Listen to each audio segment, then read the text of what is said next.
Oh, Kim. Melinda just got an acceptance letter from the Paul Law School. Did you see this part? In addition,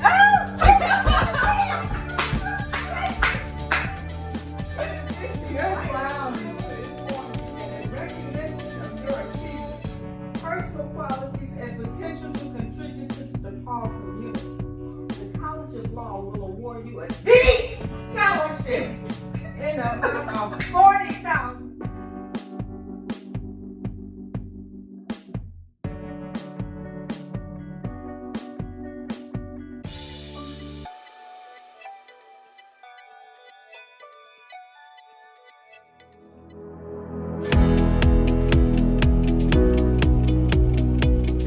Welcome to More Life. I'm Jody Dean. This is a show about people doing remarkable things for each other, their neighborhoods, and the world during a difficult time in our history. In this episode, Creezy's Magic, dealing with the stress, and a 12-year-old singer you won't forget. So, let's get started. Project Unity, the sponsor of this event, calls South Dallas a testing desert. Most times we are the communities with the least amount of health care. We're the communities that is least insured. If you are concerned you've been exposed, you can simply get tested without any restraints. Churches in South Dallas, along with Catalyst Health Network and clinical pathology labs, have joined forces. Today could not be more important. We want to encourage the community to come out. Don't be afraid to be tested. It's important for you, it's important for your loved ones, and overall it's important for the overall community as we work to get to the other side of COVID-19. They are prepared to test upwards of 300 people today. As well, antibody testing is also available. In DeSoto, Nicole Jacobs, CBSNDFW. After being closed for months due to COVID, just days before Guns N' Roses clothing boutique was set to reopen, it fell victim to vandals. Thousands of dollars worth of damage, most of the merchandise stolen. When I came, it was just so terrible. It was so terrible. I stand with the protesters, but I do not stand with the looters. Owner Princess Pope has put everything she has into this business, and in the past 7 years, it's become a staple among the community and even celebrities. In just 3 days, people from all over the world donated $100,000 to the cleanup effort, and today, dozens of volunteers came here to help. Thank you so much for being here today. This is a Black-owned business and one of few in this area. So when one of us is hurting, we're going to be here. The Dallas Black Chamber of Commerce and other local businesses all volunteering their time.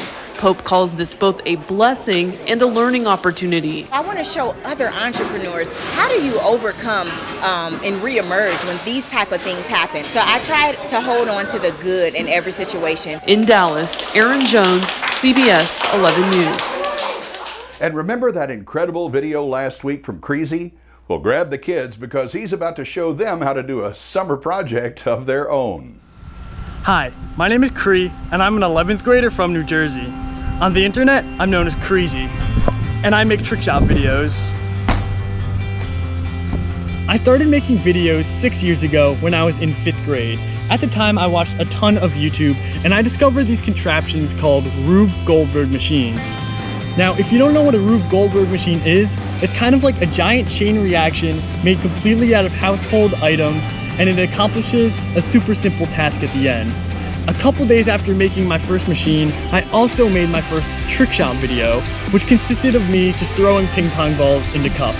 Now, I'll admit, my first videos of the kind were not that great, but over the years I've gotten a ton of practice, and now I have over 50 million views on my YouTube channel. When I found out we were going to be stuck at home for the next few months, I knew I needed to spend my time making something big. So I decided to make the most complicated trick shot ever. A completely outdoor RUBE GOLDBERG machine that goes around my entire yard and makes a basketball shot at the end. I was hoping that if I can spread this video around, I can show people that staying socially distant doesn't have to be so bad. So I spent the next 2 months getting everything out of my shed, my garage, and my house, and built this machine. In order to make machines, you have to think a little bit differently about everyday objects. To most people, this looks like just a bunch of old paint cans and a broom. But I found this box that rolls perfectly in between the cans.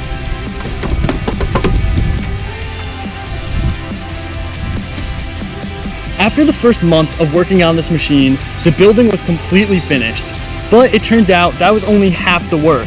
Now I had to film the machine from start to finish in one continuous shot. I ended up using a 360 camera at the end of a selfie stick to film this video. That way I could just point the camera wherever I want and reframe it later. This made filming a lot less stressful, and the GoPro Max was perfect for this job. Another thing I had to worry about was the weather. Sometimes it was too windy and parts of the machine fell down before I wanted them to. Other times it rained and I needed to bring a bunch of stuff inside so it didn't get wet. Sometimes it was even too sunny and I thought the shadows were too distracting, so I had to wait for the perfect cloudy day to film this machine. After the first month of building, it took an additional month to film the whole thing. If I'm being honest, this was super frustrating because sometimes the machine would get to the last couple of steps and just stop. But I learned from past experiences that if I just kept trying, I'd get it eventually. And sure enough, I did. The basketball shot at the end ended up being a perfect swoosh. So I ended up calling the project the Swoosh Machine. So I posted my video to YouTube and it started to gain traction pretty quickly. I was happy so many people were seeing the hard work I put into this machine. At the end of my video, I put the words, "Stay home, make something cool." It's not a long message, but I was hoping that people would read that and feel inspired to make something themselves, whether that's a Rube Goldberg machine or a piece of art or maybe even music. Having to stay home is not an easy thing to do for everyone. So something like making a Rube Goldberg machine or trick shot video is a great way to pass the time. So I challenge you all to do exactly that. Who knows, maybe you'll find a new hobby. I hope that I can use my platform to spread more positive messages in the future, and I also hope that one day I can make creating videos my full-time job. But for now, thanks for watching this segment, and if you want to see more of my videos, you can find them on the Creezy YouTube channel. Coming up, a powerful message from the Dallas Police Department when more life continues.